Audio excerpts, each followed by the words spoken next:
Get on Team Shaq with WinBet. We're playing parlays, boosting odds, and laying the wildest prop bets. Don't miss another game. Download the WinBet sports betting app today. Sign up today and win $200 in free bets when you place a $10 first-time wager on a straight bet or parlay. Offer subject to change. Terms and conditions at winbet.com. Must be 21 or older and present in the state where playthrough WinBet is available. If you or someone you know has a gambling problem, call 1-800-522-4700.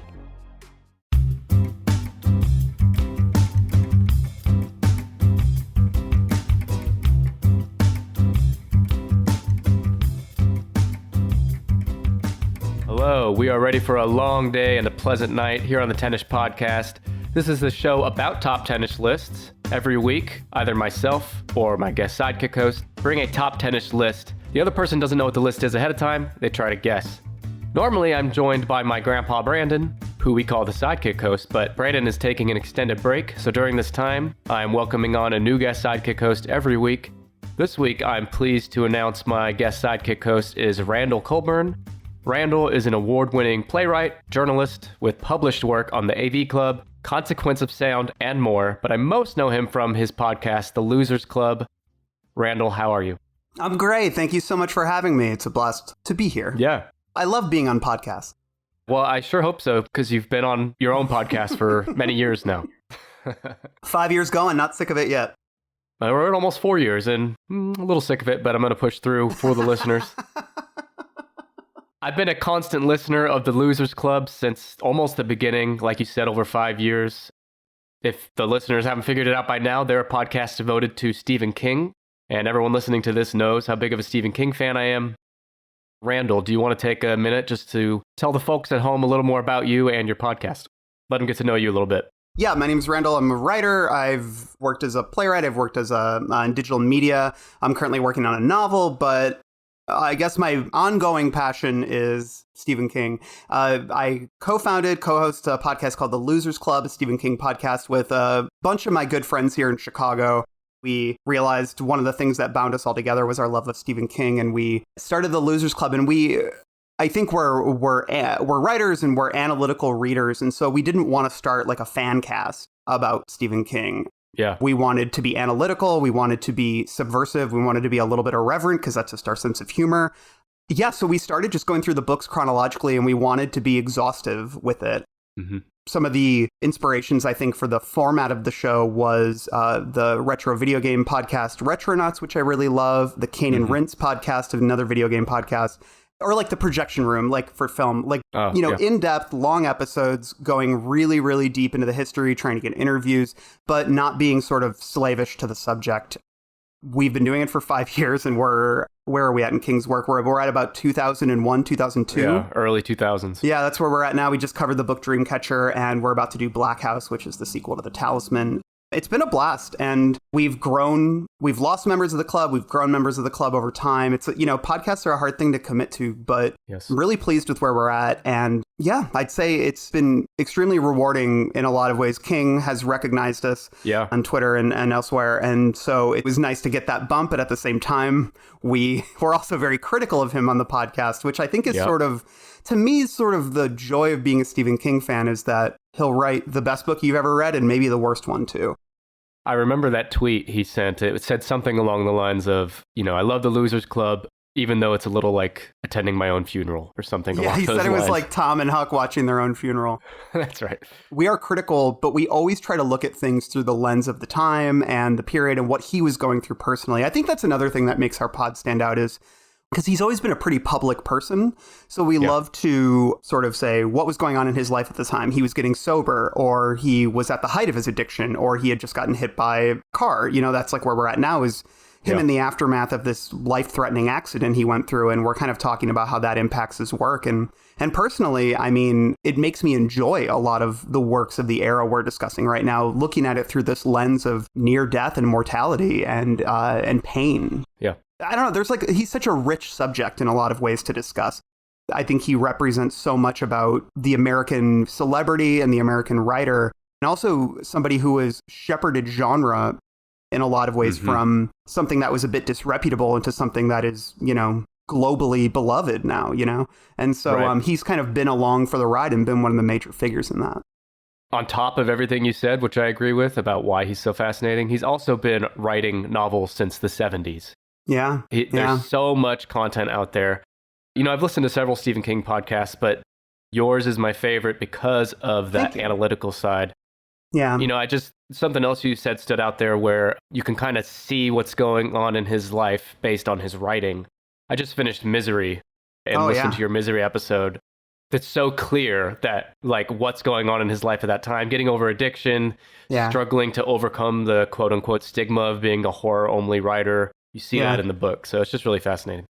Yeah, that was a really, really fun episode to do because there's so much to draw upon. And he's said before, he's like, you know, Annie Wilkes is cocaine. You know what I mean? Yep. But then you also have that whole added layer of him wanting to be taken seriously as something beyond just a genre writer. I think he's self-conscious about it. Very self-conscious. Yeah, he was. I think he's a little bit less so now. I think the public critical, you know, consensus has very much leaned in his favor over the years. And I wrote a piece for the Outline some years ago that was basically just about the people who grew up reading Stephen King are now the people who are making movies and are the critics and are these things. And I think, you know, the Harold Blooms of the world, the kind of uptight critics who, you know, they're brilliant in their own way. But I think someone like Harold Bloom couldn't quite understand the impact that King had on a lot of people when they were younger. You know, I think like his work bridges that gap between the literary and the grotesque in ways that a lot of other writers don't. I mean, his writing is genuinely beautiful at times, and it's also thuddingly awkward at times too. Yes. But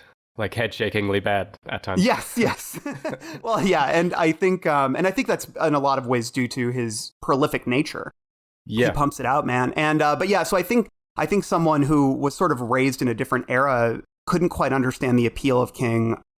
And now that those people who grew up sort of reading King under their bed sheets with a flashlight, now they, you know, they're the ones who are making these movies, and they have this like reverence and this love for him and this understanding of the ways in which his work has permeated culture and also influenced kind of the direction of genre and so many other things. So, but I'm babbling. Well, and and we're going to talk about this today is kind of, you know, he's crossed over into that very rare territory that very few writers have where their work is throughout pop culture. Even if you've never read Stephen King, even if you quote, you know, hate horror or don't watch horror, don't like Stephen King books, you have still heard of, well, we'll talk about him today, but you've heard of many of the characters and the stories and the titles at least.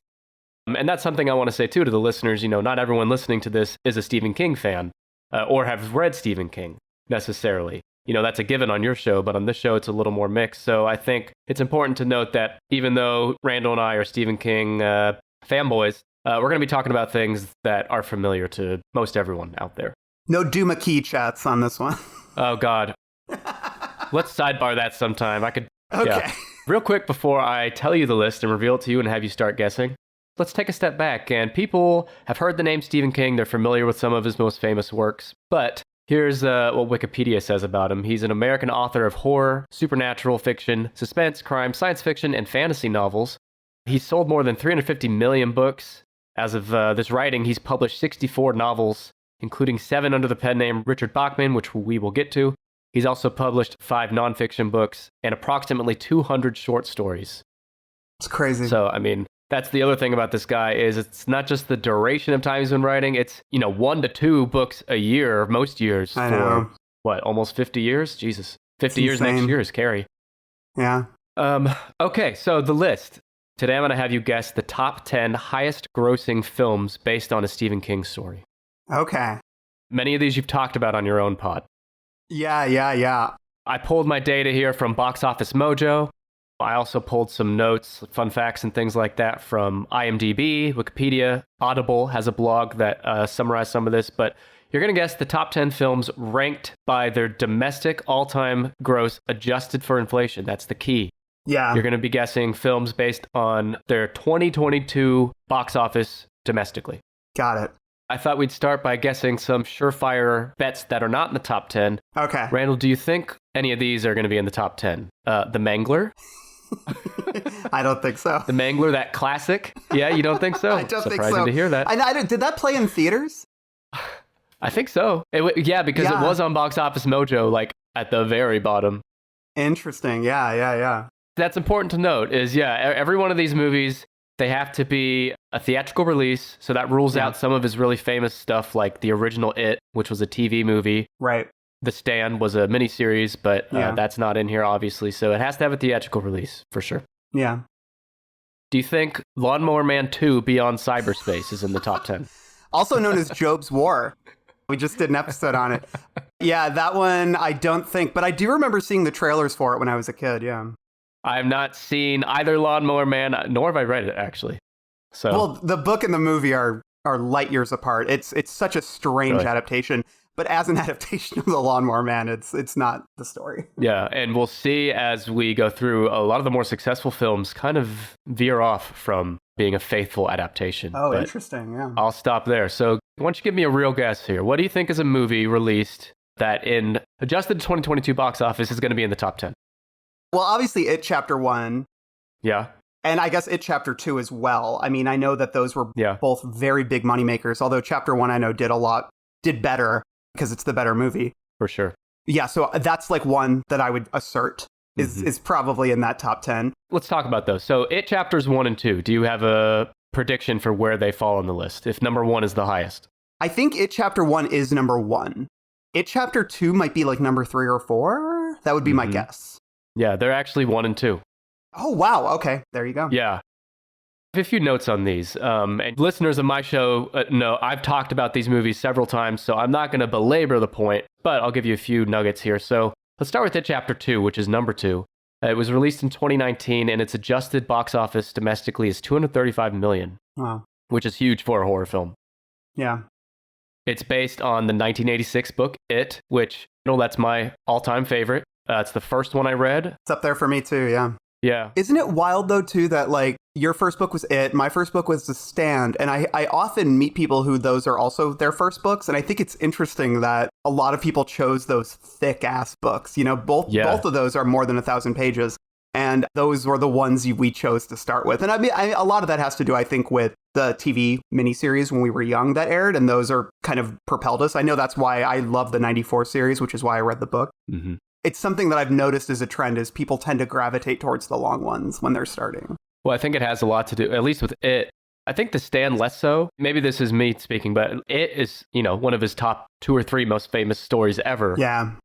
I'd say. And, I read it when I was 16. First book I read from him. And it's actually, I think, the first book I voluntarily read for my own pleasure and not, sure, yeah. Which is funny that I would pick this book that's longer than the fucking Bible. But I sure did. And I loved it. It really affected me when I read it at that time. And such a powerful book. But yeah, some of the listeners are telling me to move on because they've heard me romance about it already. But the movie, It Chapter 2, agree it's definitely the weaker of the two. I'd say it's the weakest in the It franchise, period. I still enjoyed it. Sure. It stars Jessica Chastain, James McAvoy, Bill Hader, Isaiah Mustafa, Jay Ryan, James Ransone, Andy Bean, and of course Bill Skarsgård as Pennywise. The film is set in 2016, 27 years after the events of the first film.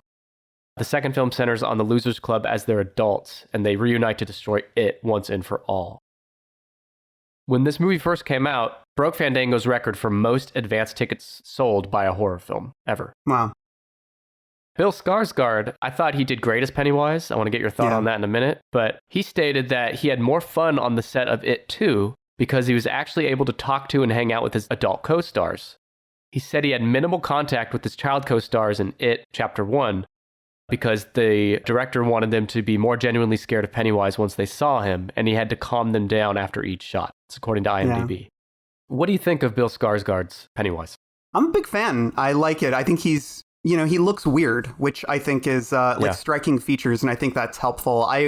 I love Tim Curry's performance in a lot of ways, but I mean, I always imagine somebody like Crispin Glover playing Pennywise too. I love Crispin Glover, but people who have those kind of striking angular curves to their face, people who have a very distinct sort of way of speaking. The Skarsgård family, we're big fans of them on the pod. I mean, Alexander Skarsgård played Randall Flagg, and even though we didn't love the Stand series that no, me either. That aired recently, but I thought, we thought Skarsgård was pretty good, and Bill's really interesting too. I think he'll probably end up I don't know if you've heard about the HBO Max Welcome to Derry series. Yes. It's not announced yet, but I wouldn't be surprised if Bill returns because he clearly enjoyed playing in that world based on the stuff you just read. But then he also returned in Hulu's Castle Rock. He wasn't playing Pennywise, but he clearly enjoys, I think, horror and being in that world. And he's got a countenance that really suits that, I think. So yeah, I'm a big fan of that performance. My favorite scene in part 2 is the scene between Bill and with Pennywise and the little girl under the bleachers. I think that's an incredibly chilling scene and probably one of Skarsgård's best moments in both movies. You guys talked about this on your pod, but those moments where Bill Skarsgård can just be Pennywise and not have like CGI or anything like that ruin it. My favorite part of It Chapter 2, the scene you mentioned is up there, but the one that stands out to me is when Beverly is leaving her old apartment after the old lady, transforms into some fucking, right as she's leaving, she turns and sees Pennywise, like, putting on his makeup in the corner. Do you know the part I'm talking about? Good scene. Yeah. Yeah, absolutely. That stands out to me for sure. Is the best part of that movie. I love that. And that's I think, the part of Welcome to Derry that could be really great. Like, we actually just dropped an episode just talking about news in the King world just today. And we discuss, what could potentially be in this series. And I think that notion of who was the person behind Pennywise, because obviously the clown was once human. And this is sort of a presence that the It creature has utilized. Right. So I am interested. I think it would be cool to see the human Pennywise the clown. And that scene that you're referencing sort of gives us a little window into that. Yeah. Or at least that's how I read it. And I think that's like really chilling and very cool. Yeah. And as you and anyone who's read this book knows, there's plenty of material for a prequel series. Yeah. Really quick on It Chapter 1. It Chapter 1 was released 2 years prior, and it has an adjusted box office of $379 million, which is more than $100 million than It Chapter 2. Yeah. It's a coming-of-age supernatural horror film directed by Andy Muschietti.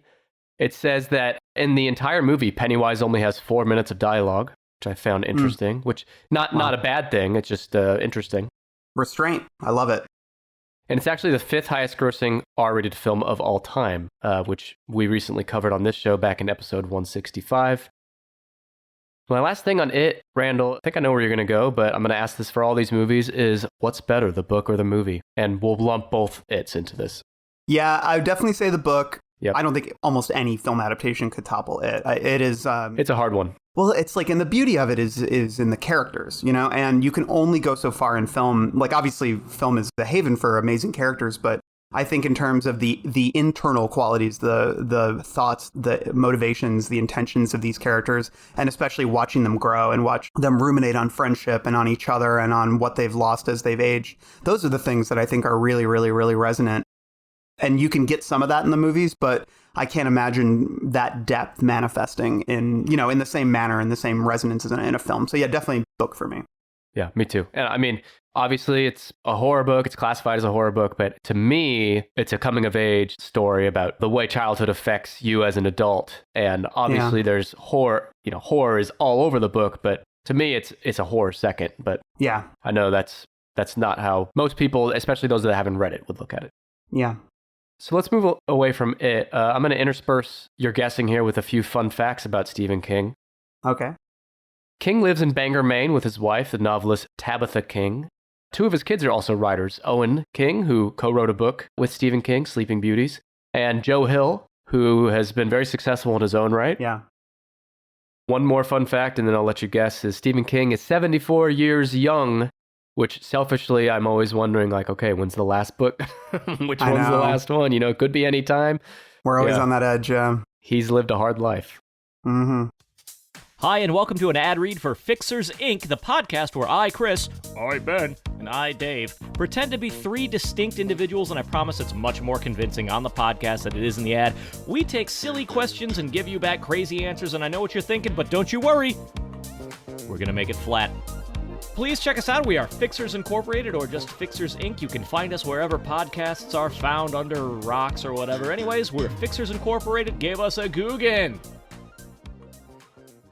If you don't have players on the field with the right skills, whether it's breakaway speed or elite playmaking ability, you're going to have a tough time winning.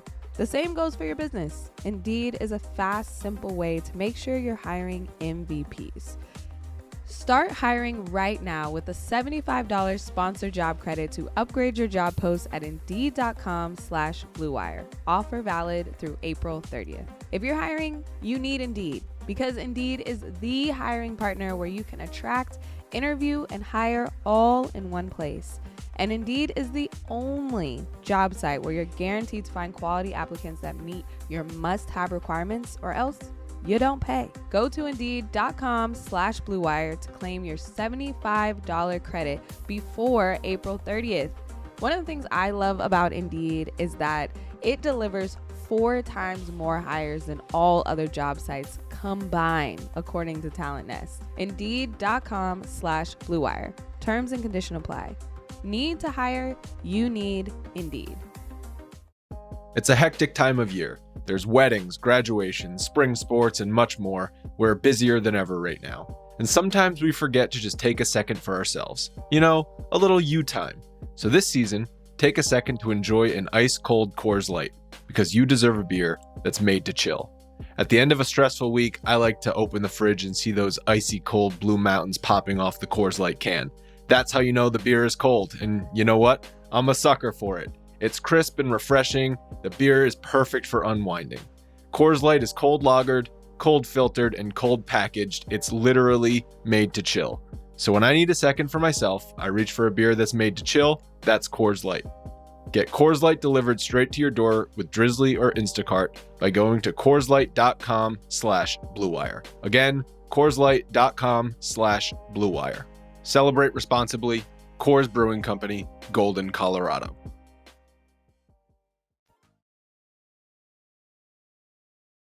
Okay, give me another guess. What's another movie in the top 10? A movie I know made a shitload of money, even though it's perhaps not considered one of the most celebrated, is 1408. So that's my guess.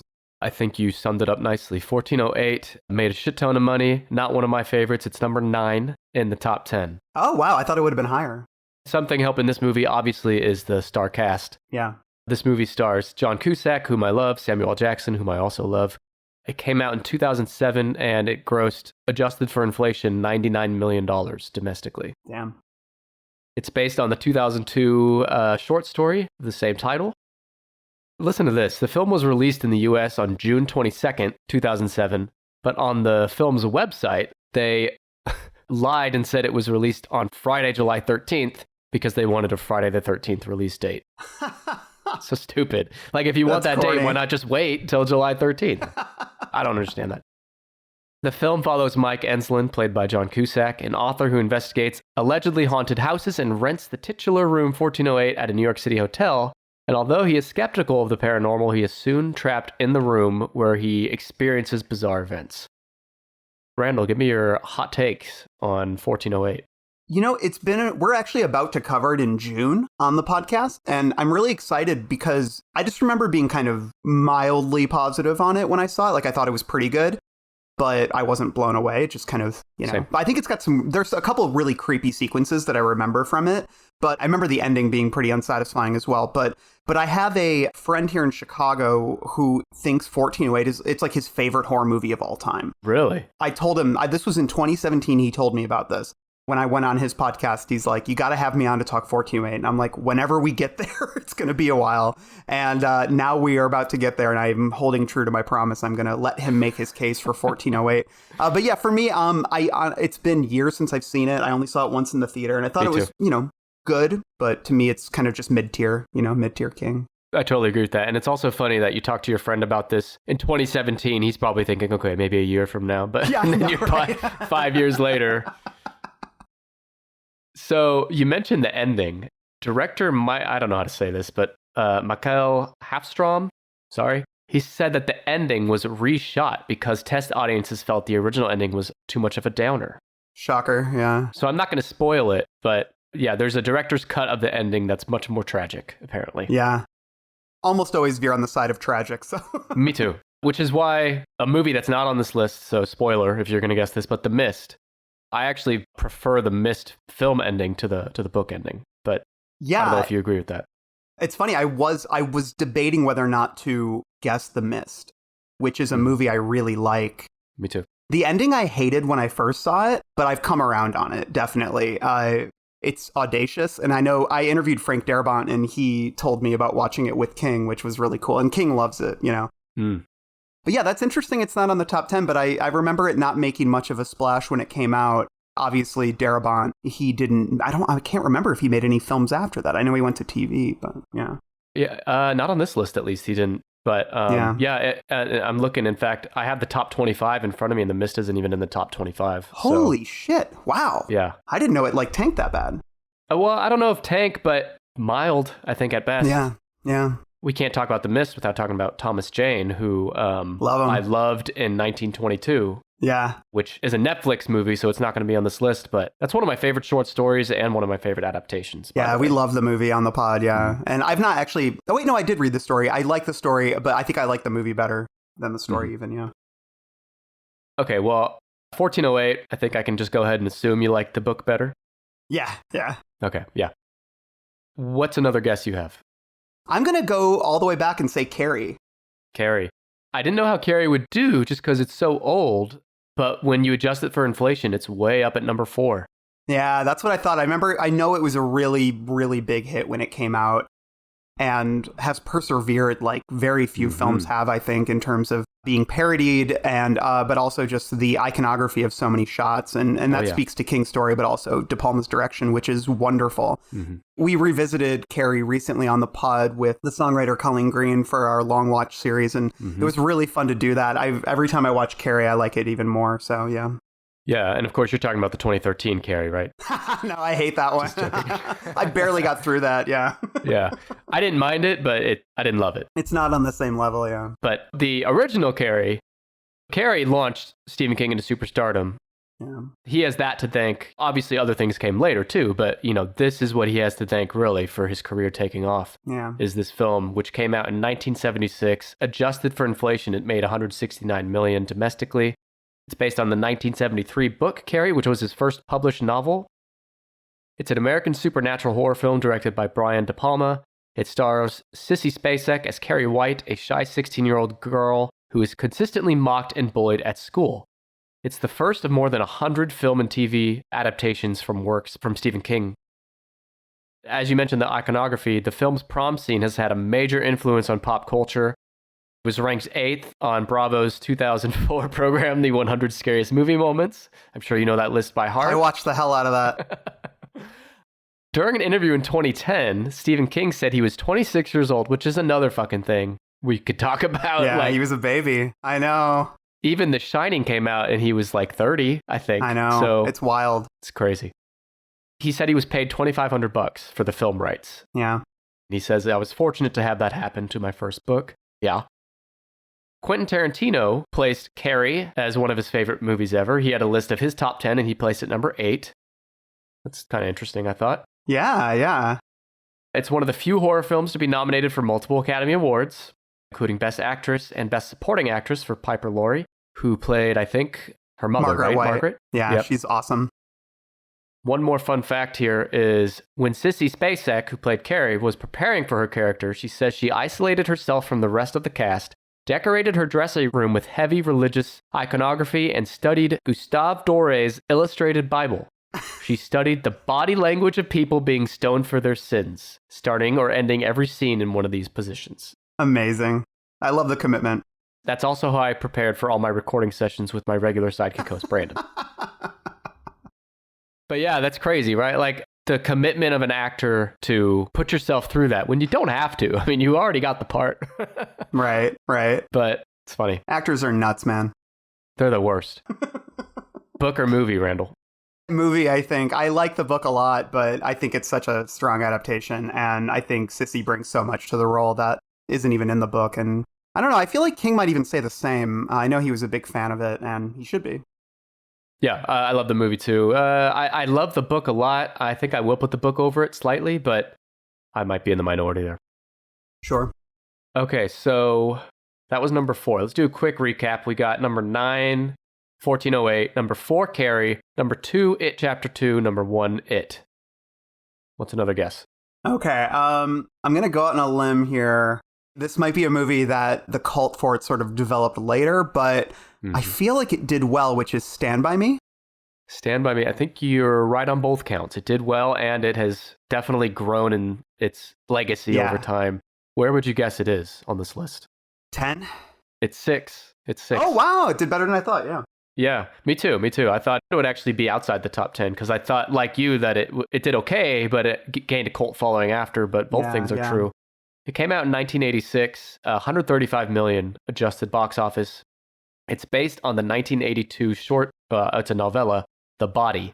And this is one of those movies that when I talk to people, like people that don't read Stephen King, they had no idea that this movie is based on a Stephen King story. Yeah. It's an American coming-of-age story directed by Rob Reiner, who will be on this list again later. Spoiler. It stars Will Wheaton, River Phoenix, Corey Feldman, and Jerry O'Connell as 4 boys who in 1959 go on a hike to find the dead body of a missing boy. It was nominated for Academy Awards, Golden Globe Awards. So here's some fun facts.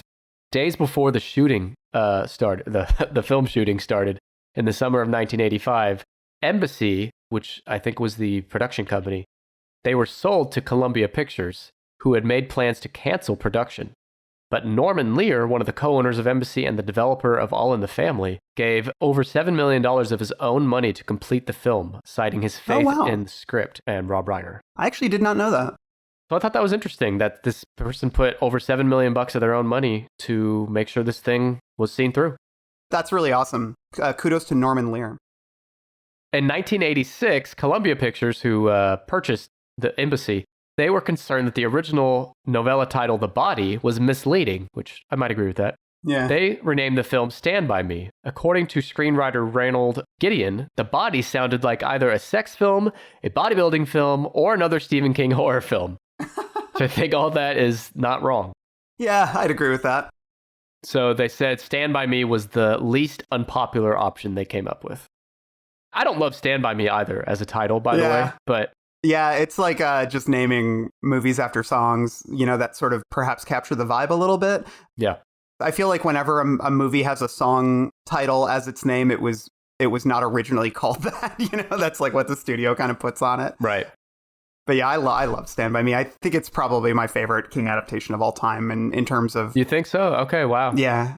I think just personally, like in terms of what it does for me, it just checks a lot of boxes in terms of what I love about King drama. You know what I mean? Yeah. Friendship, aging, loss, childhood, and what's the word I'm looking for? I guess like adventure too, It's a lovely, lovely story. And I think that all 4 performances are wonderful. Mm-hmm. I've talked about that extensively on the pod.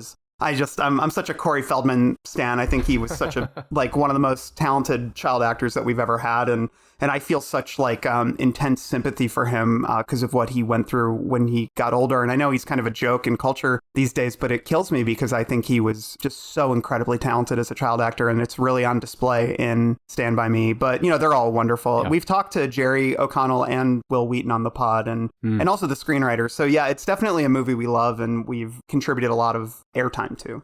Yeah, I mean, I'm with you. I don't think it's my number 1 favorite, but it's definitely in top few.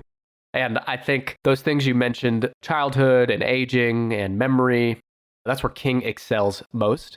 And I think until some of his recent books, those notwithstanding, I think writing about children, he shines there more so than other areas. Absolutely. So about what did King think of this movie? Well, he loved it.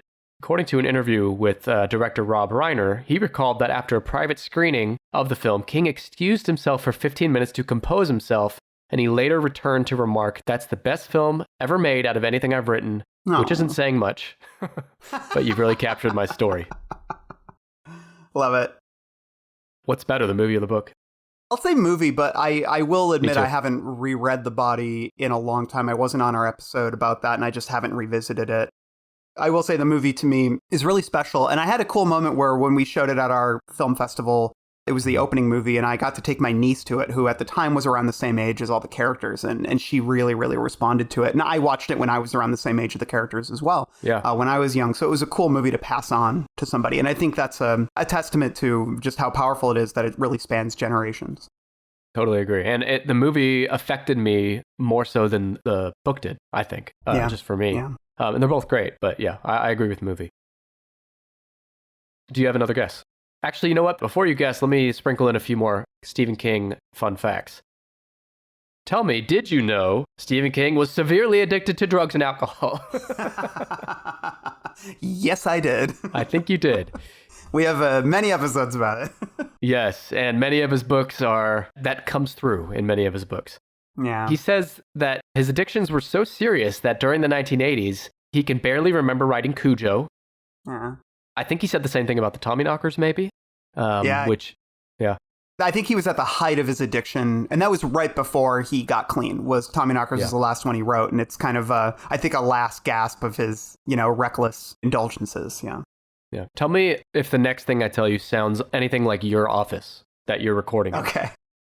King's family and friends staged an intervention, dumping on the rug in his office evidence of his addictions, including beer cans, cigarette butts, grams of cocaine, Xanax, Valium, NyQuil, Robitussin, and mouthwash. I've got mouthwash and I've got some prescribed Xanax, and that's I think all I can really touch on. Me too. There, but but no, I mean it's really intense. How deep his addiction had really gone, and we have a whole episode devoted to sobriety as it manifests within King's work. Anna Marie Cox, who's a rotating member, is sober, and kind of that's one of the things she writes about a lot is sobriety, and so having her insight into King's work through the lens of Dr. Sleep, which is a book about sobriety, and but also then Misery and Tommyknockers, these things that are kind of on both sides of the sobriety scale. Yeah, so I think it's definitely something that factors in heavily into, I think, a grander understanding of his work, so. After he became clean, which is in the 80s, he says he's remained sober since, and his first novel after that was one of my favorites, Needful Things. Yeah, I love Needful Things. Yeah. Me too. Let's get you back to guessing. Give me another guess for the top 10. Well, I feel like you spoiled one when you brought up Rob Reiner, so I honestly wasn't going to guess this because I wasn't sure how much money it made, but I'll say Misery. Misery is number 7 in the top 10. Wow. Yeah. Misery was directed by Rob Reiner, same director as Stand By Me. The movie came out in 1990 and made $133 million adjusted box office, bringing it to number 7. I told you a few minutes ago I read Misery, second time I read it, but I just finished it maybe a week or two ago. So I just rewatched this movie. It's the most recent on this list I've watched, and man, it holds up great. It's excellent, yeah. Mm-hmm. It is about the 1987 book Misery. It's an American psychological thriller film starring James Caan and Kathy Bates in her breakout role. It's about a famous author who's rescued from a car crash by a fan of his novels, and he soon comes to realize that the care he is receiving is only the beginning of a nightmare of captivity and abuse. I know you guys touched on this a lot in your Misery episode, but there's no way he's writing about anything other than himself in this book. Yeah. It is so him, and he's denied that, but I don't buy it. Great insight into the writing process, too, in Misery. He loves to write about writers, and I think sometimes the characters are more interesting than other ones, but Misery, I think, has a lot of really great insight into his process, his general process, yeah. For sure. Which his process in real life may or may not involve smashing people in the head with a typewriter, but I'll stop there. This movie received high positive reviews and was a box office success, and in fact, in its opening weekend, it finished second to Home Alone. Oh, wow. The contrast there, which I guess they're both stuck at home. Yeah. So, Kathy Bates' performance as Annie Wilkes drew widespread praise from critics and won her the Academy Award for Best Actress, making Misery the only film based on a Stephen King novel to win an Oscar. And King himself has stated that Misery is one of his top 10 favorite film adaptations. Yeah. It's a good one. The part of Paul Sheldon, which eventually went to James Caan, was originally offered, according to IMDb, to William Hurt, Michael Douglas, Harrison Ford, Dustin Hoffman, Robert De Niro, Al Pacino, Richard Dreyfuss, Gene Hackman, Jack Nicholson, and listener of the show, Robert Redford. But they all turned it down. Yeah, that's crazy. We did talk about that. And because Caan kind of had some of the wind had fallen out of his sails, I think, in his career a little bit. And this was a resurgence for him in some ways. Yeah. Yeah. And he killed it. I can't picture anyone but him now. Love him in it. Yeah. Love Jimmy Caan. So he showed up to the set hungover at times, and all the scenes he shot that day were unusable. Rob Reiner told him that he had to do the scenes again because there was, quote, a problem at the lab. But when Caan learned it had nothing to do with the labs, he offered to cover the money he lost the studio. Good man. Good guy, James Caan. Now, the role of Annie Wilkes was originally offered to Angelica Houston and then Bette Midler. Ugh. but both of them turned it down. Can you fucking imagine? Houston would have been cool, and maybe it could have been a dark turn for Bette Midler, and she could have, gone on to play like evil villains, and maybe it would have been good, but not something I necessarily would want to see. I also think Kathy Bates it's iconic for her, Can't imagine anyone else. Same, but yeah, I do kind of want an alternate universe where Bette Midler is like dressed in her Hocus Pocus getup, trying to be Annie Wilkes. The film has a 90% on Rotten Tomatoes, which is among the highest I saw. So yeah, it's a beloved film. It's really good. I think between it and the book, it's very close. I think I will lean book just slightly, but close. Yeah, I would do the same. I think the book is incredible, and the movie also is very good, but I think the book, the power of it lands a little bit heavier. Yeah. And I'll say, too, it was funny. I think the reason I almost didn't guess this is because the idea of a movie like Misery being a huge box office smash is so rare, like in our current age, that it's I have to remember that I'm thinking back to different eras when movies like Stand By Me and Misery made like huge box office numbers, which just, movies that are that intimate usually don't make that kind of money anymore. And Misery, think about it. I mean, it's starring James Caan, who, as you said, was kind of not the hottest commodity at the time. Yeah, he wasn't a huge star, yeah. And Kathy Bates was an unknown. Right. So I actually don't know what to attribute the success of this movie to, other than, I guess, the Stephen King brand and or, just the really positive reviews. Good reviews. And then I think probably the Oscar, buzz and all that probably accelerated it. And I hope to someday have a good review or two for this podcast as well. Hey, forget about it. But actually, don't forget about it. Don't forget about this. Our newest bonus episode is here, and it includes a special bonus treat just for you. For the first time since December of last year, Brandon Kaufman, yes, that's the Brandon, he joined me again for an episode. Brandon joined me in breaking down his favorite show, The Sopranos. I recently completed my first watch through of The Sopranos, but because Brandon's the biggest Sopranos fan I know, I had to have him on. If you've ever watched The Sopranos, you need to listen to this. You can check out this new Sopranos bonus episode right now on Tennis Pod Plus. You can unlock instant access to this and about 40 other exclusive bonus episodes, with more added every month. Not to mention early and ad-free access to main feed episodes like the one you're listening to now. Get more info and easily sign up now at tennispod.com/plus. That's tennispod.com/PLUS. Or you can also subscribe in one tap at the top of our page on Apple Podcasts. So what are you waiting for? Hurry and sign up now before you sleep with the fishes. All right, so you just need numbers 10, 8, and 5, and 3. Okay. And I'm not sure you're going to get number 10, so I'll be impressed if you do. Okay, another guess I'm going to have is, I thought about The Shining, but I remember it tanked at the box office, so I'm not going to guess that. I'm going to say Christine. Christine, good guess. It's number 17 with 60 million.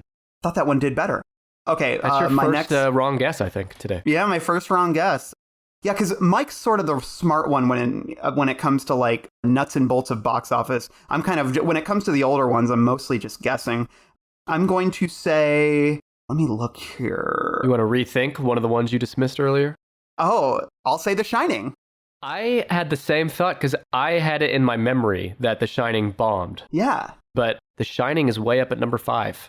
Wow. Yeah. Maybe I'm just attributing because I remember it got bad reviews. Like it was up for Razzies and stuff like that back then. Yeah. Yeah, that might be what you're thinking of. Maybe 2. Yeah. Yeah, let's talk about that. The Shining is number 5. It was released in 1980 based on the 1977 book of the same name, which is kind of incredible that, Carrie was the first book and movie for Stephen King. Mm-hmm. The movie came out 3 years after the book. Same here. So the Stephen King brand is growing fast at this time. And again, he's in his late 20s, early 30s. So incredible.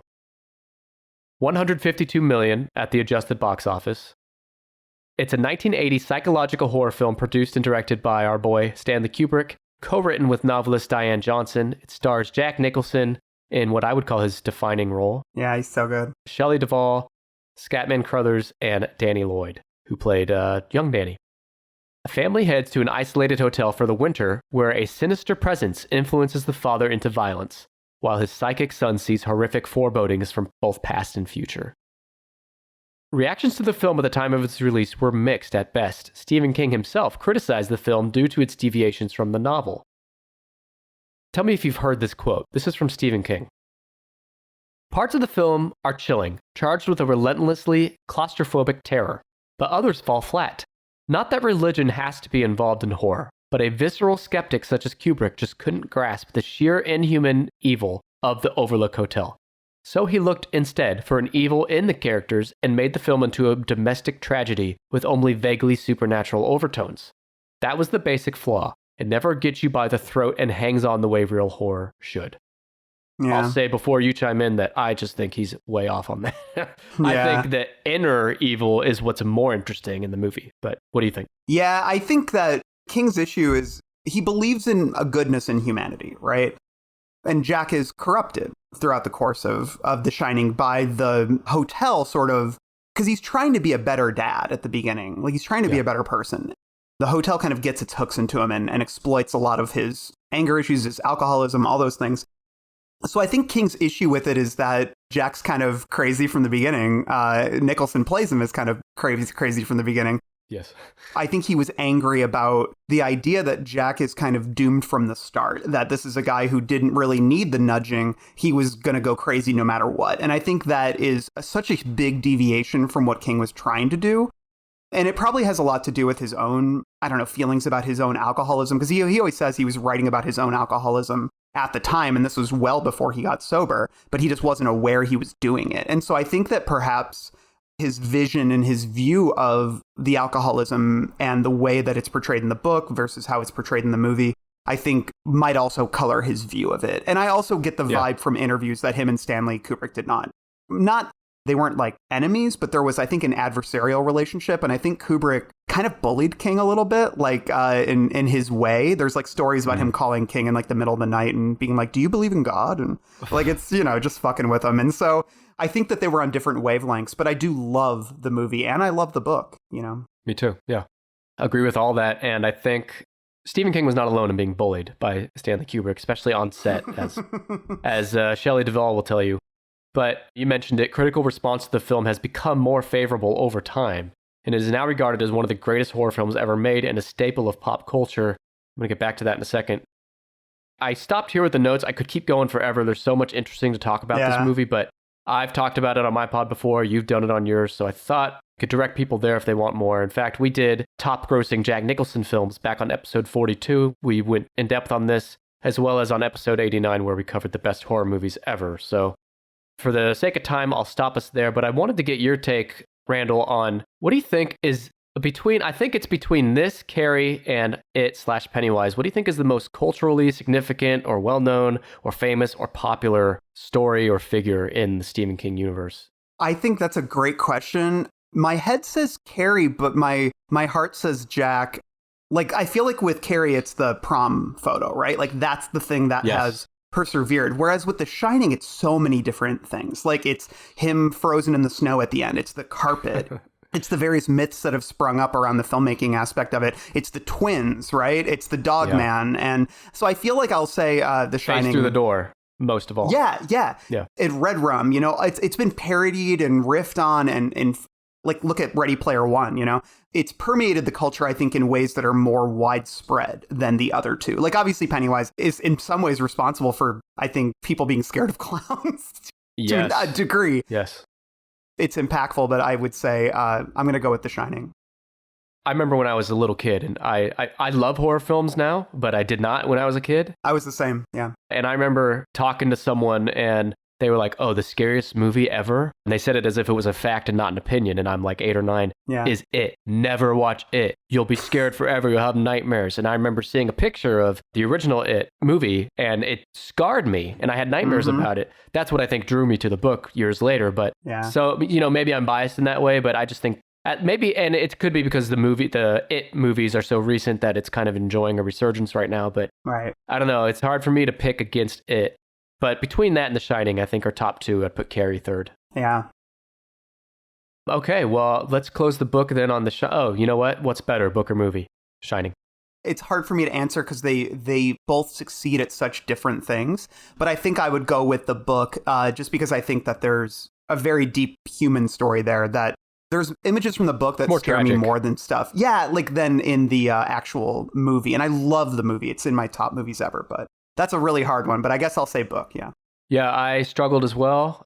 If you ask me on a different day, I might have a different answer, but right now I'm going to say movie. Yeah.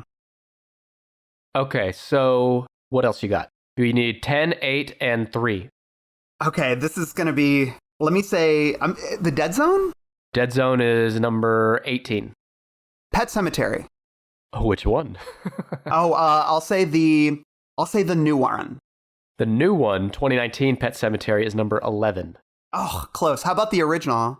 The original is number 8. Okay, there we go. Yeah. It's funny. I would have guessed the new one made more money based on, I remember them reporting on the big box office numbers for it. I was not a fan of the remake really, but love the original, like more so than most people, I think. Yeah. Yeah, I'd like the original, but you definitely like it more than me just from, hearing you talk about it. But I didn't hate the new one, but it had a lot of flaws, and I don't like, that key decision, that key difference they made, which you could probably guess what I'm talking about. The original Pet Sematary movie came out in 1989. It's based on the book of the same name from 1983, and it made, adjusted for inflation, $132 million at the domestic box office. After tragedy strikes, a grieving father discovers an ancient burial ground behind his home with the power to raise the dead. The movie is directed by Mary Lambert and actually written by Stephen King himself. My favorite screenplay of his, yeah. King also makes an on-screen appearance as the priest. As stipulated by King when he sold the rights, so remember, this is more than 10 years after he got big with Carrie and The Shining, he stipulated that when he sold the rights, it had to be shot in Maine, where the story was set, and King himself had to write the screenplay, which both of those things happened. Yeah. So I think unlike Kubrick's The Shining, Stephen King was very involved in the filming process. He was consulting with Mary Lambert frequently on her ideas for the story and any deviations from the scripts. Real quick sidebar, not to go back to The Shining, but it's so fascinating that perhaps the most famous movie and story he's ever done is made so famous by a movie that's pretty unfaithful to the source material. Yeah, at least in his opinion. Yeah. Tell me if you've heard this. The house used for the Creed's home in the movie is a private residence near Hancock, Maine, while the house across the street, which belonged to the character Judd, was actually a facade constructed around an existing house that was insulated with fireproof material so that the mock-up house could be burned around the real one. I think I did know that, but yeah, I love Judd's house. It's so fucking creepy. Would you let someone do that to your house, your real house? Say they knocked on your door and said, "Hey, we know you live here. We want to build a fake facade house around your real house and burn it." Depends on the price figure. Yeah. Give me the money. I wonder what they make for that sort of thing, I know. Bloody Disgusting, whom I think you might know of them. Yeah. They rated this movie 4.5 out of 5 stars and wrote, "The plot alone would make for a scary movie, but by injecting excellent atmosphere, capable acting, and a generally nightmarish scenes, Pet Sematary is a truly effective horror flick and well worth the price of admission."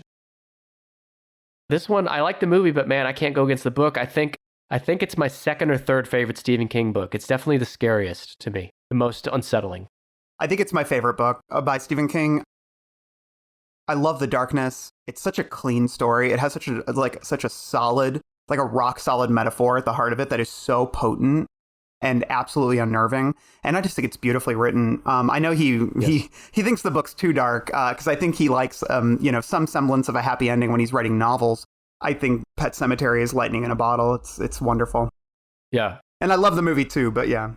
Yeah, I say the darker the better with King. And I know his recent work is far less dark on average. Yeah. Which is a shame, because Pet Sematary, I think, is pretty close to a masterpiece, I think. In some recent episodes, we've been talking about sort of happy, contented 74-year-old King versus, paranoid, alcoholic King of the 70s, which, and obviously it's like everybody's art gets worse when they get sober, right? So, yes, yeah. But we still love a lot of King's later stuff, but I think that the anger and the paranoia that I really love about his early stuff, I think that's gone forever. Yeah. Which isn't a bad thing necessarily because he's obviously a happy person, and that's more important. Yeah. But, Yeah, I think you're right. And fortunately for us, he has so much early work that we can still sink our teeth into. Absolutely. Even if the new work is not quite as good, but still has its bright spots. Still good, yeah. So you just need 2 more. What do you think we're missing? I'm going to guess Cujo. Cujo, number 16. I can't watch that movie because I struggle with animals like being hurt in movies. Yeah. But I did read the book and I love the book, but I could never read it again. I'm just too sensitive these days. The book makes me so sad, too, because of the affair. I know. It's so sad. It's a sad book. I'm going to guess, this will probably be wrong, I'm going to guess The Green Mile. I'm surprised you think that's wrong. Why is that? Really? Well, because it's 3 hours, and it's not sexy, you know what I mean? But it was up for Oscars, so I guess and it had Hanks, so I guess it did have that buzz. Is it on the list? And it had Frank Darabont, who did Shawshank as well. Yeah. And that had obviously very favorable reviews. Green Mile's number 3. Way up at number 3. Yeah. I had no clue. It was a big box office success at the time, and when you adjust it for inflation, it's way up at number 3 at $233 million. Holy shit. That's interesting. Because I know Shawshank didn't make a lot of money. No, Shawshank they had to beg people to see it. And then it kind of had a little resurgence when all the Oscars came out. And then obviously, the kind of lore around Shawshank is that everybody found it on TNT, right? When they started airing it. Me too. I did. And same. And it's an incredible movie. I love it. And, but yeah, I guess I never thought any of the Darabont movies made a lot of money. But yeah, I guess I'm proven wrong. Well, this is really the only one. And Shawshank, by the way, is probably my personal favorite Stephen King adaptation, but you're right, It's not in the top 10. The only Darabont film in the top 10 is this one, 1999's Green Mile, based on the 1996 book. It's Academy Award nominated fantasy drama, written and directed by Frank Darabont. It stars Tom Hanks as a death row prison guard during the Great Depression who witnesses supernatural events following the arrival of an enigmatic convict played by Michael Clark Duncan. According to one of the featurettes on the DVD, Stephen King called this film the single most faithful adaptation of his work, which maybe is why it was so long, the movie. Yeah. John Travolta was originally offered the role of Paul Edgecombe, according to IMDb, but he turned it down. Listeners of the pod know I'm not a huge John Travolta fan, so they made the right choice here, or I guess Tom Hanks made the right choice. Yeah, it's funny to think of Hanks being a second choice, Yeah, especially now. And this sounds almost too far-fetched for me to believe it, but it said it on IMDb, which is that the original role of John Coffey, which went to Michael Clark Duncan, was originally pitched to Shaquille O'Neal. Oh, yeah, NBA that wouldn't star. work. Not that Shaquille's not charismatic, but I can't see him carrying the drama of it. No. Michael Clark Duncan is essential to this film, I think. He's wonderful in it, yeah. And also essential to the film were the 15 mice used in the movie, which each spent months being trained to do different tricks. Yeah. Which is funny because couldn't you just use CGI mouse? I mean, I don't know.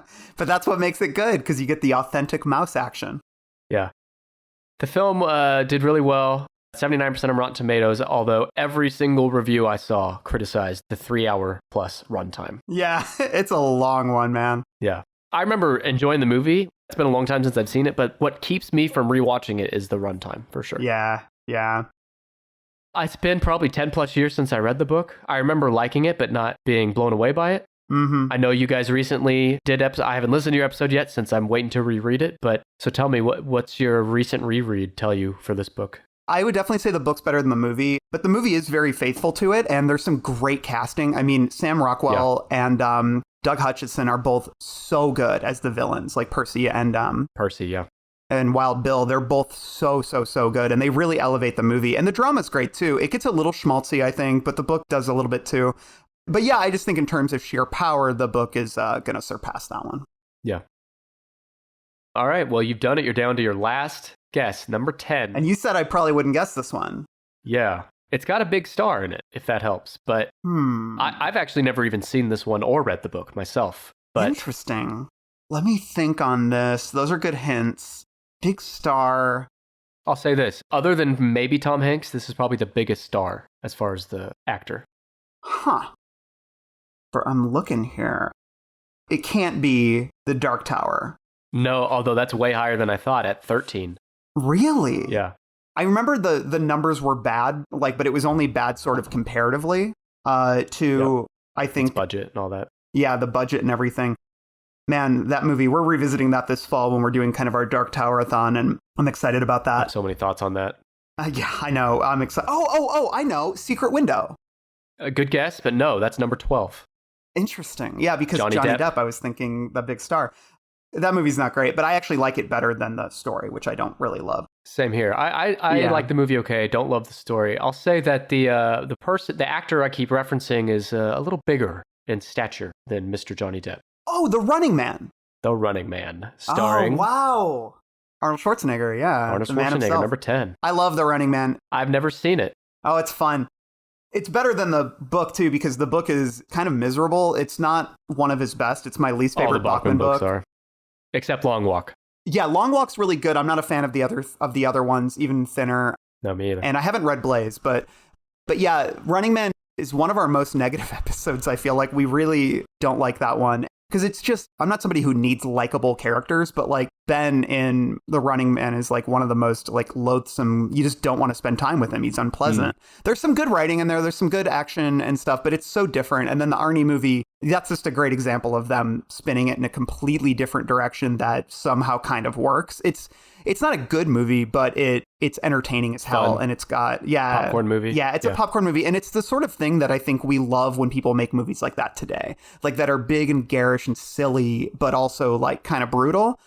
And that's what Arnold was so good at. And I'm also a huge Arnold fan. Like I love Arnold. He's to me like an icon of my childhood. I love him so much. And that movie is not my favorite of his, but I think it's, in terms of a Running Man adaptation, I'd rather have that. Apparently Edgar Wright's making a new Running Man that adheres more to the book. Yeah, that's in my notes. Yeah, which could be cool. I mean, I like Edgar Wright, but I wouldn't say I'm necessarily starved for an earnest telling of The Running Man. So No, me either. Well, I haven't read it, but I'm not excited to read it or watch the movie. So it's not like the first Stephen King property I'd want to see made. Yeah. I'd much rather get A Long Walk, which I think was in development at one point and then got stuck somewhere along the way. I think I heard rumors that it's starting to film relatively soon. I think it is still happening. Yeah. I'd put Long Walk up there with some of the better Stephen King books, but I'm just not a fan of Bachman books. And this is the only Bachman book movie on the list. Yeah. Even the worst Stephen King books have good parts in them, like you were saying, but just not for me. But the movie itself, it came out in 1982, $95 million adjusted box office. Stars our boy Arnie. It's about a TV show where convicted criminal runners must escape death at the hands of professional killers, and it's very loosely based on the Stephen King book, which he wrote as Richard Bachman. The 1987 film, I think I said 82 earlier, it's 87. The film is set in a dystopian United States between 2017 and 2019, which I thought was funny. That's funny. Which, if it was 2020 to 2022, they might be closer to the truth. The movie actually has decent reviews on Rotten Tomatoes, 66% score. Better than I would imagine, yeah. Yeah. And I haven't read the book, like I said, so I can't tell you if it's better than the movie. Yeah, Running Man's a fun watch. I don't know. I'd say it's for King completists only, which I certainly am. And the movie is, I think, a fun, one to throw on if you've got friends over or something. It's not a movie you necessarily need to pay attention to the story, but there's some great performances. Like I believe Richard Dawson, the game show host, is the villain. He's in it. Yeah. Jesse Ventura's in it, and he's hilarious. There's a lot of big strongmen types that are in it, and they're great. Well, we got two future governors in it then. Ventura. Yeah, exactly. It's so strange, but fun movie. So, Randall, you've done it. You've guessed all 10, and I'm going to go back through them. I'm actually going to start a speed run through the top 25 here. You'll see what movies you missed, too, that you haven't mentioned. So, at number 25 is Hearts in Atlantis from 2001. Number 4 is another really famous one, Children of the Corn. 23 is the 2013 version of Carrie. 22 is Dolores Claiborne, which also starred Kathy Bates of Misery fame. Yeah. 21 is Firestarter. 20 is Dreamcatcher. That movie fucking sucked. We just recorded an episode on it, yeah. Yeah, that's one where I've seen the movie but not read the book, and the movie was enough to make me not want to read the book, so I still haven't done it. And I've read, at least 75% of his books, so it takes a lot for me to not read one. 19 is my favorite, The Shawshank Redemption. Yeah. 18, The Dead Zone. 17, Christine. 16, Cujo. 15, I think this is your favorite, Sleepwalkers. Horrible movie. Made more money than I would have thought, though. Yeah, $62 million adjusted. 14 is The Lawnmower Man. 13, Dark Tower. 12, Secret Window. 11, The Newest Pet Cemetery from 2019. I think there's more coming on that. Yeah. 10 is The Running Man, starring Arnold Schwarzenegger. 19 is 1408. 8 is Pet Cemetery. 7 is Misery. 16 is Stand By Me. Did I say 16? I said, yeah, it's fine. I got off on my numbers. 7 is Misery. 6 is Stand By Me. 5 is The Shining. 4 is the original Carrie in 1976. 3 is The Green Mile. 2 is It Chapter 2, and number 1 is It, just It, which is also known as It Chapter 1. Yeah. Kudos and congrats. Thank you. It was fun. You did good. I learned a thing or two today. Yeah, well, that's what we want to do here. We want to, through all the bullshit, you can learn a fun fact or two. Yeah. It's time for your favorite part of the week. The thing you just can't wait for. You probably lost sleep waiting for it. It's time for me to read some podcast reviews for the Tennis Podcast. The first one comes from Cool Benny K on Apple Podcasts. Cool Benny says, "When I was listening, this show connects with me as a listener. I enjoy how each of the episodes are very comedic and rank up different categories such as video games and high-grossing films. I recommend others to join in on the fun." Cool Benny K, I'm glad one of us is having fun with this podcast, but thank you for the review. As for connecting with you as a listener, I'll send you a few doctors I recommend to have you checked out for that. The next one comes from Clusterflix on Apple again. If you are a fan of collecting random facts to dazzle your friends and family, then this is the show for you. These guys are so funny and have just wonderful chemistry. Give the show a shot. You will not be sorry. So that means anyone listening, if you are sorry for listening, take it up with Clusterflix. We never promised anything. But really, thank you for that review, and thank you for all reviews. If you want me to read yours on a future episode, you can go to Apple Podcasts, Podchaser, or the Good Pods app, rate us 5 stars, write a review. I'll read that shit. Now let's go back to Stephen King land. Randall, you've talked about your pod already, but if there's anything coming up you want to shout out or tell people how to find you, please do that. I would just say you can also follow us on, or subscribe to us on Patreon at patreon.com/thebarons. We do, I think, a pretty good job of, yeah, hell yeah. We do a pretty good job, I think, of putting cool shit behind the paywall. We have a Discord community that I think is really fun and positive. And you can find me on Twitter at Randall Colburn and on Instagram at the same. Yeah, I think that's what I'll say for now. Yeah. Anyone who has read any Stephen King book needs to listen to The Losers Club. It's not just saying this because Randall's here. It is my favorite Stephen King podcast, the best I've listened to. And I've subscribed for years and I'll continue to do so. So thank you so much, Nick. Randall, it was a huge honor to have you here, man. Thank you. And to the listeners, thank you for listening. Long days and pleasant nights. I'll see you next week. Thank you. Goodbye.